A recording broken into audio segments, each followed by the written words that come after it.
थाना सदर बिहाड़ी की हदूद 212 ईबी में बासर अफराद के कुत्तों ने बुजुर्ग खातून को नोच डाला। शदीद जख्मी बासर जिम्मेदार तमाशा देखते रहे।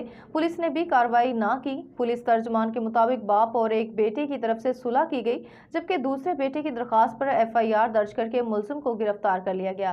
तफ्तीश जारी है और इंसाफ की फराहमी को यकीनी बनाया जाएगा। मजीद तफसीलात जानते हैं हकीम शमून नज़ीर से।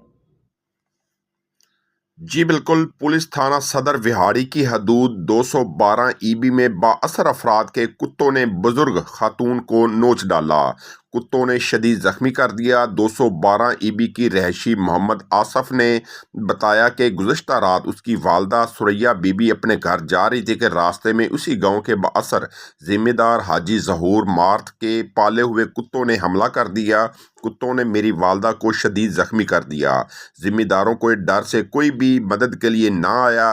जिम्मेदार पास खड़े तमाशा देखते रहे और लाइटों से मेरी वालदा पर कुत्तों से हमला करवाते रहे। हमने शदीद जख्मी अपनी वालदा को DHQ अस्पताल बिहाड़ी लाए, लेकिन इन बाअसर अफराद ने डॉक्टर से साजबाज होकर न सिर्फ इलाज ना होने दिया, बल्कि अर्स और सूख इस्तेमाल करते हुए इलाज की बजाय डॉक्टर ने हमें मुल्तान रेफर कर दिया।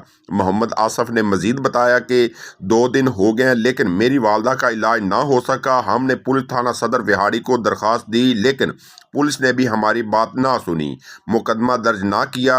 मोहम्मद आसफ ने दुहाई देते हुए वज़ीर-ए-आला पंजाब से अपील की है कि एक तरफ तो वज़ीर-ए-आला पंजाब ख़वातीन को तहफ़्फ़ुज़ देने के दावे कर रही है, दूसरी जानब मेरी बूढ़ी माँ बाअसर अफराद के कुत्तों से हमले से शदीद जख्मी होकर अस्पताल पड़ी है। ना पुलिस तावन कर रही है, ना अस्पताल वाले इलाज कर रहे हैं। हमें इंसाफ दिया जाए।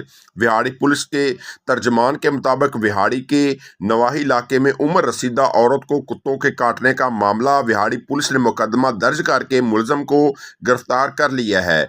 मोरखा 19 फरवरी 2025 को सुबह 2 से 3 बजे खातून सुरैया बीबी घर से निकलने पर उनके हमसाए ज़हूर अहमद के कुत्तों ने काटा। इब्तदाई तौर पर सुरैया बीबी के खामन और एक बेटे ने ज़हूर अहमद से सुलह कर ली और पुलिस को रिपोर्ट ना की। ताहम आज सुरैया बीबी के दूसरे बेटे ने पुलिस को कानूनी कार्रवाई के लिए दरख्वास्त दी, जिस पर FIR दर्ज करके फौरी तौर पर मुलज़म को गिरफ्तार कर लिया गया है। तफ्तीश जारी है और इंसाफ की फराहमी को यकीनी बनाया जाएगा।